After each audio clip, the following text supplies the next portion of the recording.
She was not supposed to die that day. She had a delivery to make. 6 dresses, a customer on the other side of town, a small amount of money waiting at the end of a short journey that should have taken 40 minutes and cost her nothing but time. Hauwa left her house at 10:30 on a Tuesday morning with the clothes folded neatly inside a black nylon bag, her phone in her hand, the address saved, her mind already on the next order waiting at home.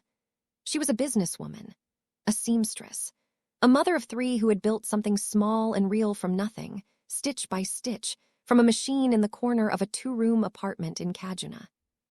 She did not come home at 11:30. She did not come home at noon.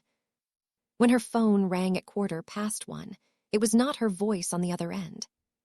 This is what they found at the scene: a black nylon bag, 6 dresses still folded, a phone with a cracked screen, and Hauwa, 34 years old, on the tarmac where a motorcyclist had hit her and kept moving. She was conscious when they found her. That was the thing no one could have prepared for. She was conscious, and she was speaking, and what she said on that roadside and later in that hospital bed is the sentence that has been sitting in my chest since I first heard it and will not leave. Please, I don't want to die, don't let me die. I was just on my way to deliver clothes to a customer when this happened. How much were those clothes even worth? Now, they have cost me my leg. Stay with me. Because this is not just a story about a road accident. This is a story about what it costs to be a working woman in Africa, what it costs to hustle, what the road takes from people who can least afford to give it. And the question Hauwa asked from that hospital bed, quiet, devastated, already doing the mathematics of survival even while her body was in crisis. That question deserves an answer. Hauwa Musa grew up in Tudunwada, Kaduna State, 3rd of 6 children. Her father was a tailor, not a fashionable one, not the kind whose name appears in newspapers, but the kind whose shop on the corner of a busy street was always full, whose hands never stopped moving, whose children grew up understanding that skill was not a gift but a practice. She learned to sew at 11, not because someone sat her down and taught her in sequence, but because she watched her father long enough that her hands began to understand on their own. By 13, she was hemming school uniforms for neighbors. By 16, she had saved enough from small orders to buy her own thread and her own buttons. She did not ask for what she could earn. That was the first thing you needed to understand about Hauwa. She did not wait to be given things. She built them. She married at 22. Her husband Musa worked in transport, a driving job that paid inconsistently, the way driving jobs in Nigerian cities tend to. He was not a bad man. He was a man navigating the same impossibly narrow margins that everyone around him was navigating and doing his best inside them. They had 3 children in 4 years. Aisha, who was 9 and already showing signs of inheriting her mother's seriousness. Ibrahim, who was 7 and interested primarily in football and trouble, usually at the same time. And Bilal, who was 4 and still at the age when the world is a place of pure wonder, unaware that wonder is a luxury that gets rationed as you grow older. Bilal had arrived during the year things got hardest. The year Musa's transport work dried up, and Hauwa's sewing machine became not a side business, but the engine of the entire household. She did not complain about this. She expanded. She moved the machine from the bedroom into the sitting room to have more light. She took on alterations, school uniforms, traditional attire for naming ceremonies and weddings, the occasional fashion piece for a customer who had seen something online and wanted it made locally for less. She built a small clientele through word of mouth, through the patient accumulation of reputation that only comes from doing good work consistently. Her customers knew, if Hauwa said it would be ready Thursday, it was ready Thursday. If Hauwa said it would fit, it fit. If Hauwa said she could make it, she made it exactly as you imagined, and sometimes better. She was 34 years old. She had built something real from nothing. And on a Tuesday morning in the middle of a working week, she put 6 finished dresses in a bag and went to deliver them. The house was loud when she left, the way the house was always loud on weekday mornings. Ibrahim could not find his left shoe.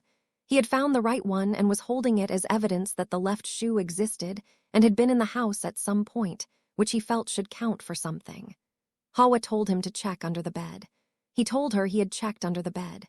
She checked under the bed and found it in 4 seconds. This was a Tuesday morning in the Musa household. Aisha was already dressed, already eating, already watching her mother with the particular attentiveness of a 9-year-old girl who has absorbed her mother's tempo and unconsciously tries to match it. She was the one who noticed the bag. "Mama, where are you going with the clothes?"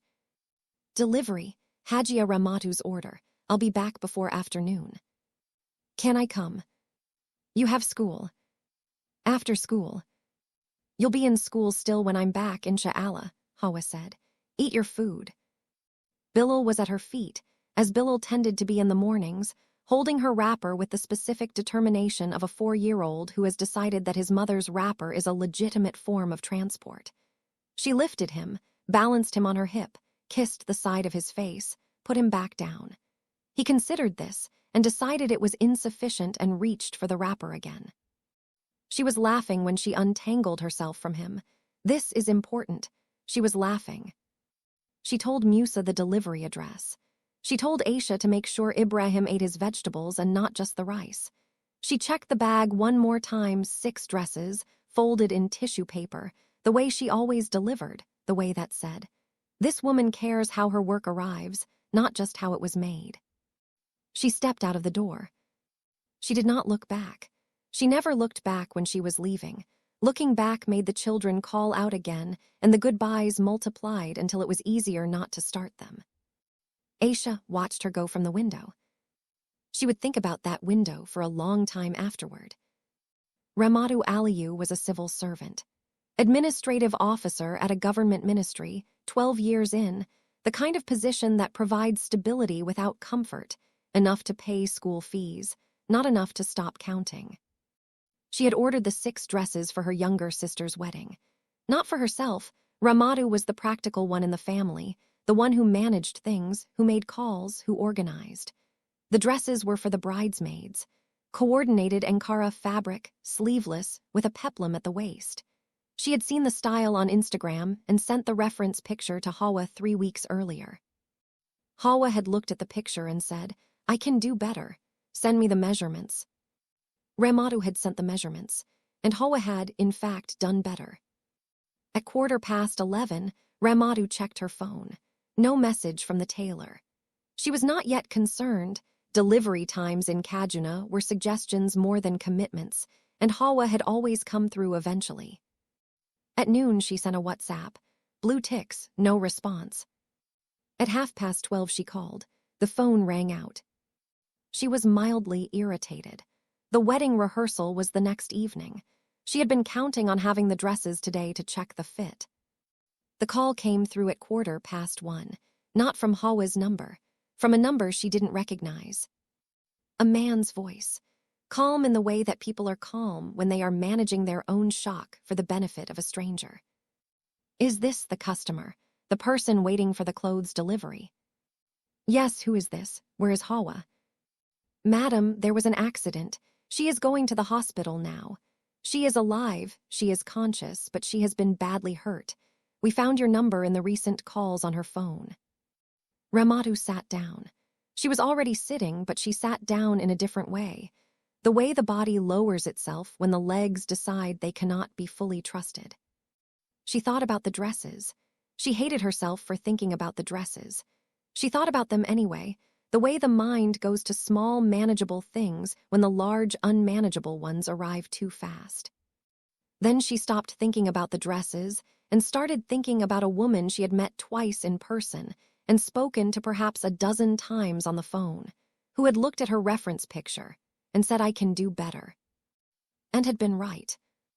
Hauwa's sister delivered the dresses 4 days later, all 6, undamaged in their tissue paper.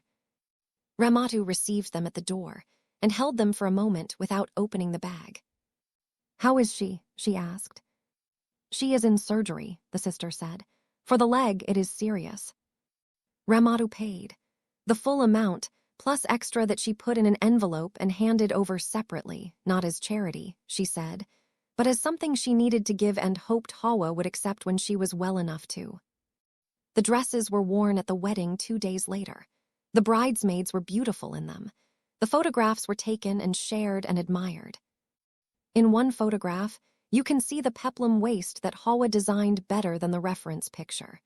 You can see the detail at the neckline she added without being asked, because it improved the dress, and she could not leave a dress worse than it could be. Hauwa never saw those photographs.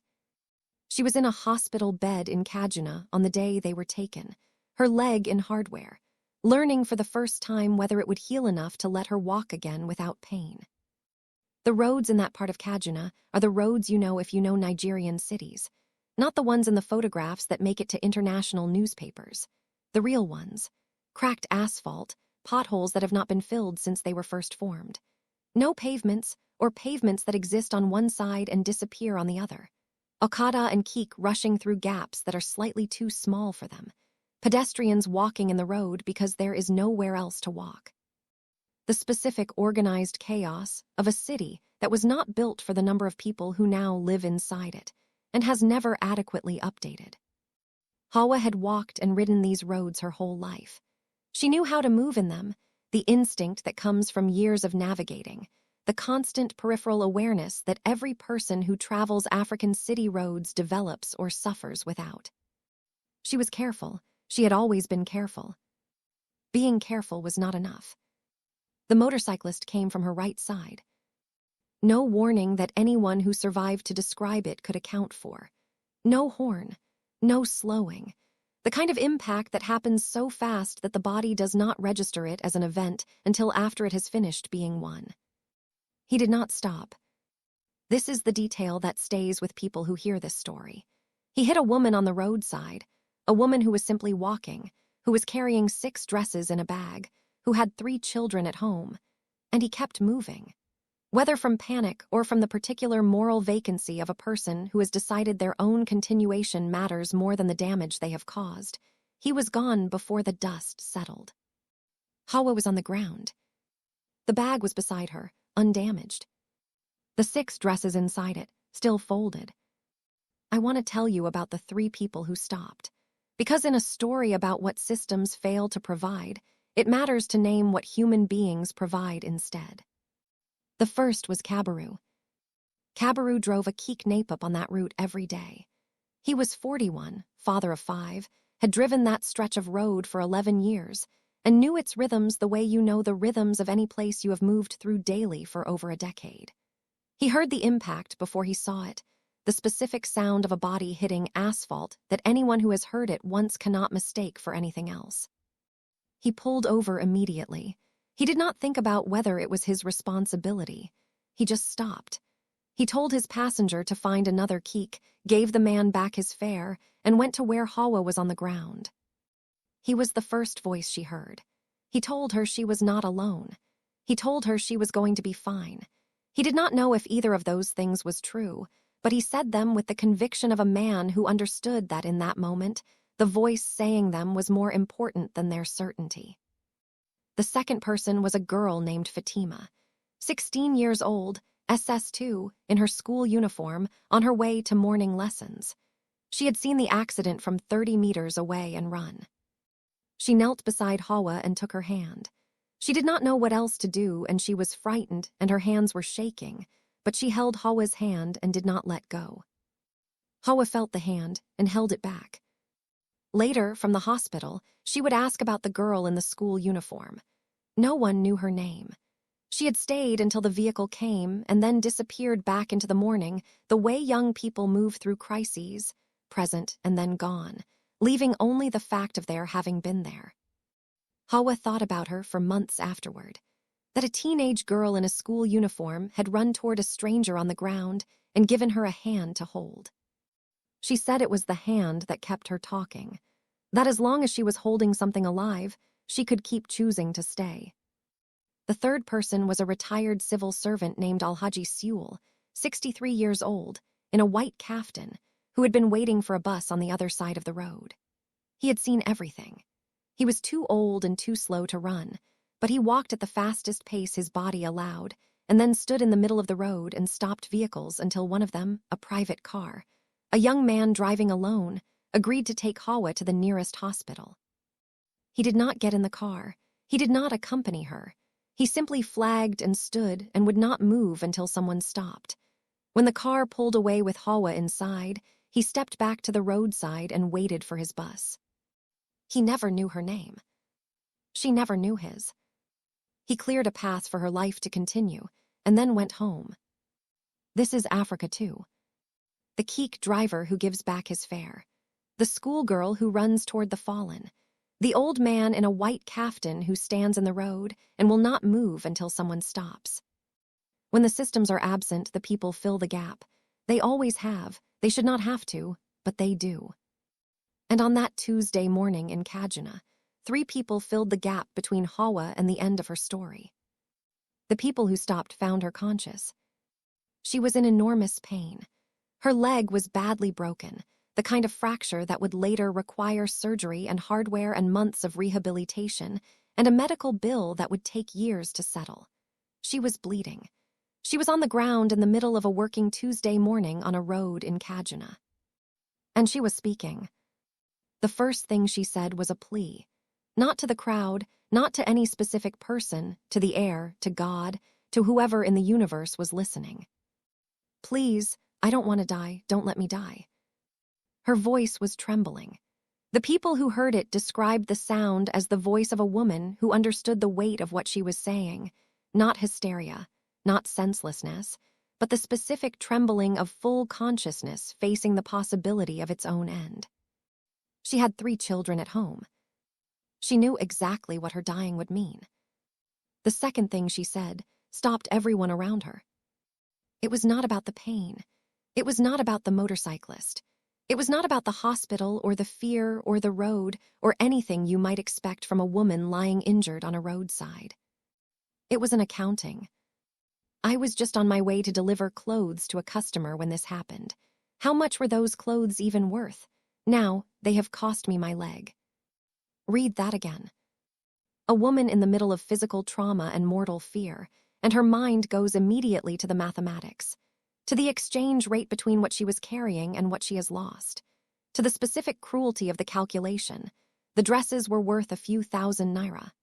Her leg, her livelihood, her machine foot, the thing that pedals the sewing machine that feeds her children, her leg was worth everything. She was not being dramatic. She was doing what African working women do in the middle of every crisis, no matter how personal. She was trying to understand if it made sense. And the answer, sitting there on that road with the bag of clothes undamaged beside her and her leg shattered underneath her, was clearly and devastatingly. No, it did not make sense. It had never made sense, and it happened anyway. Musa received the call at 12:47. He was at a mechanic's workshop 2 streets away, waiting for a repair on the vehicle he drove for hire. The call was from an unknown number. He picked up because Hauwa picked up unknown numbers, and he had learned from her to do the same. He heard the words, and he stood up. He did not pay for the tea he had been drinking. He did not say goodbye to the mechanic. He just stood up and moved. The mechanic called after him, and he did not hear it. The street was in front of him, and the hospital was somewhere beyond it, and his body had made a decision before his mind had finished processing what it had been told. He ran. A grown man in a workshop shirt and driving trousers, running through the streets of Kajuna in the middle of a Tuesday afternoon, weaving between pedestrians and keek and traders, tables, and the ordinary impediments of a city going about its day. People looked at him, some stepped aside, some called out, he heard none of it. He found her in the emergency bay. She was on a gurney, and the doctors were working, and there was blood on the sheet, and her leg was at an angle that told him everything he was not ready to know. She opened her eyes when he said her name. Musa. I'm here, he said. I'm here. He was still trying to get his breath back. He had run most of the way. He stood at the edge of the gurney with his chest heaving, and his hands not knowing where to go because every part of her seemed like somewhere they should not touch. She looked at him. She looked at his face. And something in her expression changed, not relief exactly, something older and more fundamental than relief. The expression of a person who has been afraid and has now located the specific human being that makes fear manageable. "The children," she said. "Aisha is home from school. They are fine. I called my sister to go and stay." "The machine." "Hauwa.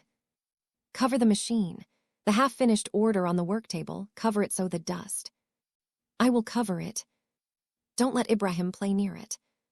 "I won't." She closed her eyes. She had said the things that needed to be said. The children were safe. The machine would be protected. The order would not be ruined. She let the doctors do what needed to be done. Musa sat in the corridor, outside the surgical theater, for 4 hours. He had nothing with him. No phone charger. No food. No book. Just the workshop shirt and the driving trousers and the particular stillness of a man who has run as fast as he could and arrived at the one place in the world where running is no longer useful. He sat with his hands on his knees, and he waited. This is what love looks like when it has nowhere to put itself. Aisha knew before anyone told her. Not the details, not the accident, not the leg, not the hospital. But she knew, the way children who pay close attention know things, that the afternoon was wrong. That her mother should have been home by now and was not. That her father's sister had arrived without being expected and was using a quiet voice and keeping her phone in her hand. She was 9 years old. She did not ask the question because she understood, instinctively, that the answer was going to be something she was not fully ready for. Instead, she made dinner. She heated the rice left from lunch. She sliced tomatoes the way she had watched her mother slice them, careful with the knife, holding it the way she had been shown. She set 3 places at the table. She called Ibrahim and Bilal, and she made them wash their hands, and she served the food. She ate very little herself. Ibrahim was 7 and less able to contain himself. "Where is Mama?" he asked, somewhere between the rice and the tomatoes. "She's coming," Aisha said. "Why did Auntie Zainab come?" "To visit." "She doesn't visit on Tuesdays." Aisha looked at her brother. 7 years old, sharp-eyed, already becoming the person he was going to be. "Eat your food," she said. "Mama will be back." Bilal fell asleep on the sitting room floor at 7:30, still in his school clothes, one shoe on and one shoe off, in the specific boneless collapse of a 4-year-old whose body has decided that enough has happened today. Aisha covered him with a cloth and did not move him. She sat beside him and waited. At 9 o'clock, Auntie Zainab came and sat beside her and told her, not everything, enough. Aisha listened to all of it. She did not cry then. She saved that for later, in the bathroom, with the tap running, the way she had once seen her own mother cry and thought she would never understand. Now she understood. Later, when Hauwa was recovering and could receive visitors, Aisha came to the hospital and sat beside the bed and held her mother's hand and said nothing for a long time. Then she said, "I watched you from the window when you left." Hauwa looked at her daughter. "I know," she said. "I felt it." Aisha nodded. She filed this away in the place where she kept the things she had learned about the world this week, the place that had not existed before Tuesday. "I want to talk about what Hauwa's question means, because I think it means more than she could have known she was saying in that moment. How much were those clothes worth? On one level, it is a simple question. 6 dresses, fabric, thread, labor, time. A price agreed between a seamstress and a customer. A number that exists somewhere in a WhatsApp message, a handwritten note, a mental calculation made at the beginning of the job. On another level, it is the question that every working woman in Africa is implicitly asked every single day and never answers out loud, because answering it out loud would make it impossible to keep going. How much is this worth? How much is the journey worth? How much is the risk worth? How much is the exposure to roads with no pavements, to alcadas with no fear, to cities that were not built with your body in mind? How much is all of that worth, against what you will earn at the end of it? Hauwa was not unusual in making that journey. She was exactly usual. She was every market woman who balances a tray on her head in traffic. every provision seller who wheels her cart to a junction before sunrise, every mobile hairdresser who takes 3 connections across a city to reach a client, every tailor, every baker, every woman selling food from a roadside stall who travels to her stall and travels home from it, day after day, on roads that do not care whether she arrives. The road does not discriminate, but it is not neutral either. The people who are most exposed to it are the people who cannot afford not to be. The people who cannot work from home because their work requires their physical presence. The people who deliver rather than receive. The people for whom every journey is a calculation of necessity, not choice.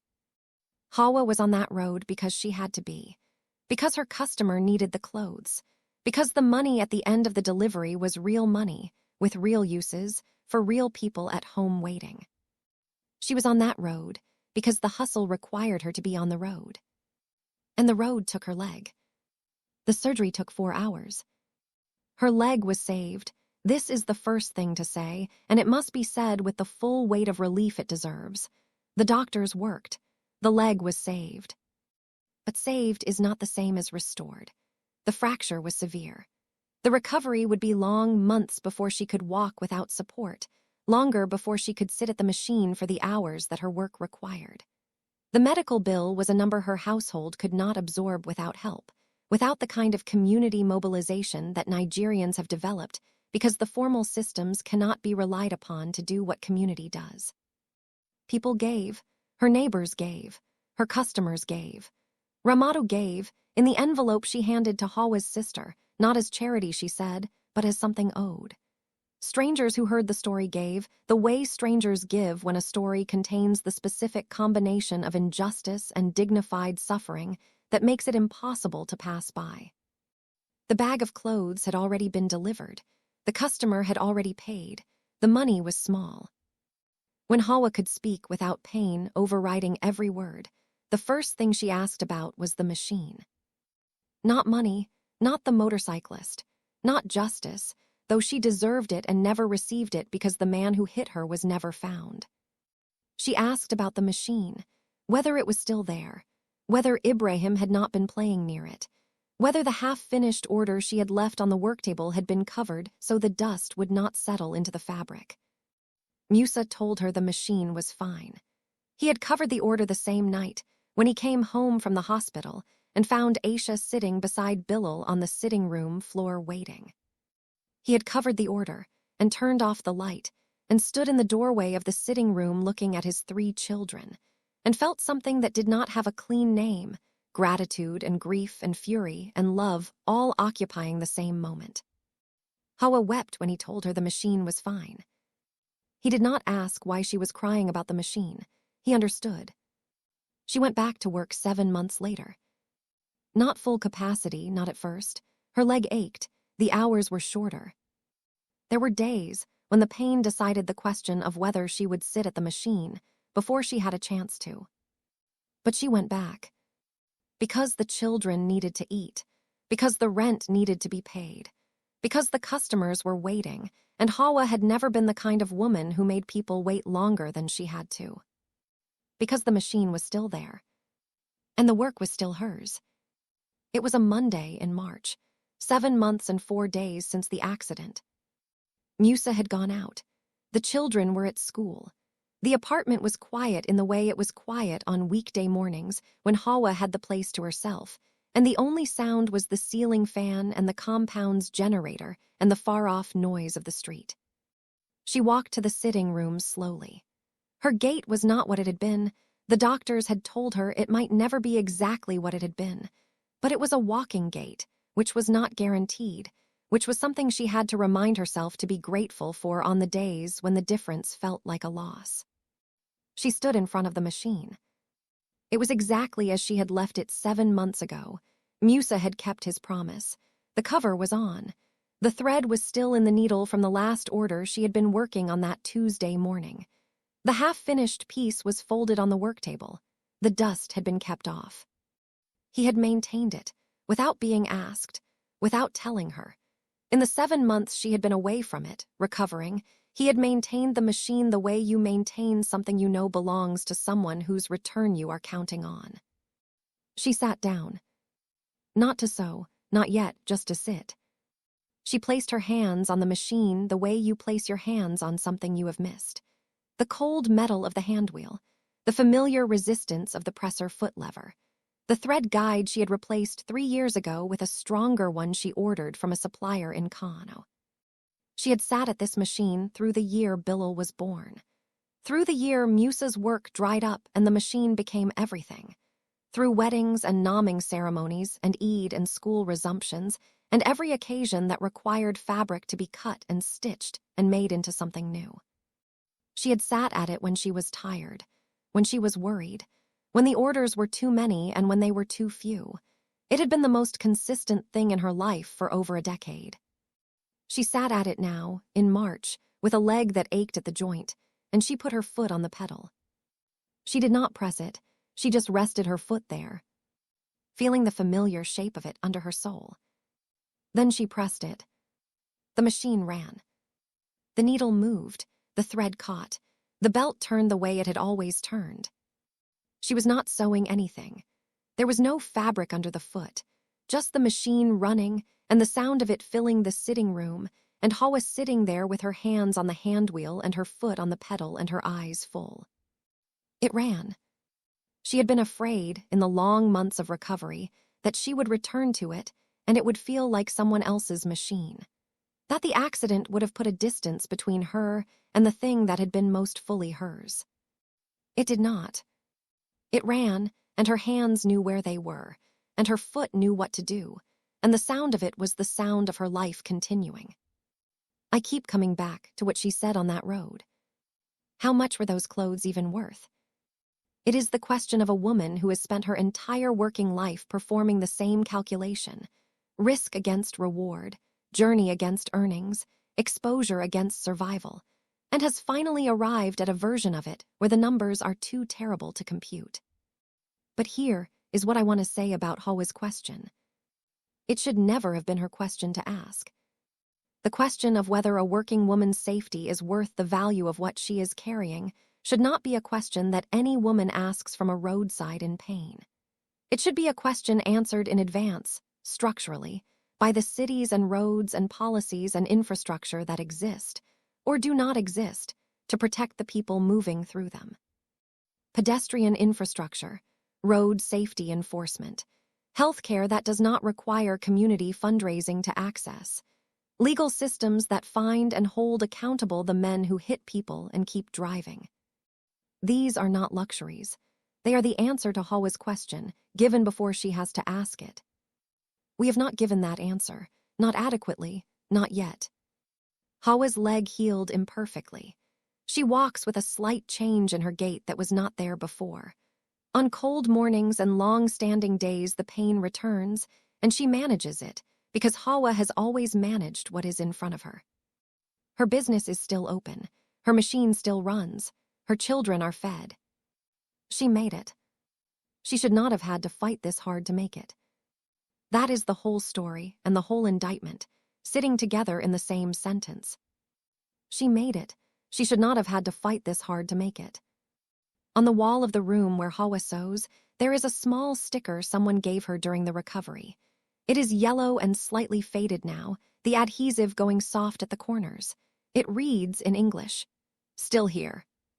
She did not put it there for motivation. She put it there because it is true, and because true things deserve to be on the wall. She is still here. The machine is still running. The children are still fed. Aisha is 10 now. She has started asking to learn to sew. Hauwa is teaching her on Saturday mornings, the same way her own father taught her, not in sequence, not with formal lessons, but by letting her sit beside the machine and watch until her hands begin to understand on their own. Ibrahim is still primarily interested in football and trouble. Bilal has started school. And somewhere in this city, the man who hit Hauwa and kept moving is also still here, living inside a life that has not been asked to account for what it took from her. That is the part of this story that does not resolve. That is the part of this story that should not be allowed to not resolve. The next time you receive a delivery, a package, a plate of food, a set of clothes from a tailor on the other side of town, I want you to think about the journey it took. Not the romantic journey. Not the hustle culture journey that gets turned into inspiration content. The actual, physical, road-level journey. The roads without pavements. The traffic without order. The body moving through a city that does not adequately protect it, carrying something small and necessary, trying to get to the end of a working day in one piece. Think about what that journey costs. And then ask yourself, honestly, not rhetorically, whether the systems around you are giving the answer that Hauwa deserved to already have. Before she had to ask the question from the ground. Before you go. I told you at the beginning that this was not just a story about a road accident. And it is. It is a story about the cost that is extracted daily from the bodies of working women in Africa who are doing nothing more dangerous than their jobs. Women who sew and sell and deliver and carry and cook and clean and move through cities that were not designed with their safety as a priority, and do all of this while the world calls it resilience and means it as a compliment. Resilience is not a compliment when it is the only option available. Hauwa is resilient. Hauwa is extraordinary. Hauwa rebuilt her life and her business from a hospital bed with a broken leg and a medical bill and 3 children waiting and a husband sitting in a hospital corridor in a workshop shirt with his hands on his knees and nowhere to put what he was feeling. And none of that makes it acceptable that she had to. What we owe Hauwa, what we owe every woman like her, and there are millions, is not admiration. Admiration is easy. Admiration costs nothing and changes nothing. What we owe her is the infrastructure, the health care, the accountability, the roads built for the people who walk on them, not just the vehicles that drive over them. The policies that say, this woman's leg is worth more than the inconvenience of enforcement. What we owe her is the world where Aisha does not have to stand at a window, watching her mother leave, and feel something she cannot name. What we owe her is the world where her question never needs to be asked. How much were those clothes even worth? They were worth exactly what she charged for them.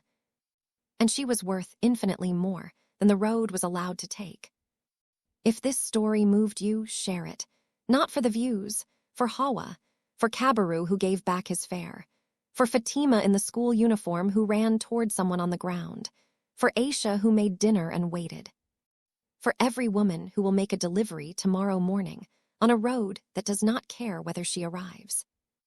Drop your city in the comments and tell me, what would it take for the roads, the systems, the structures around you to be worthy of the people moving through them? What would actually change, and who would have to decide to change it? I'll be reading every comment.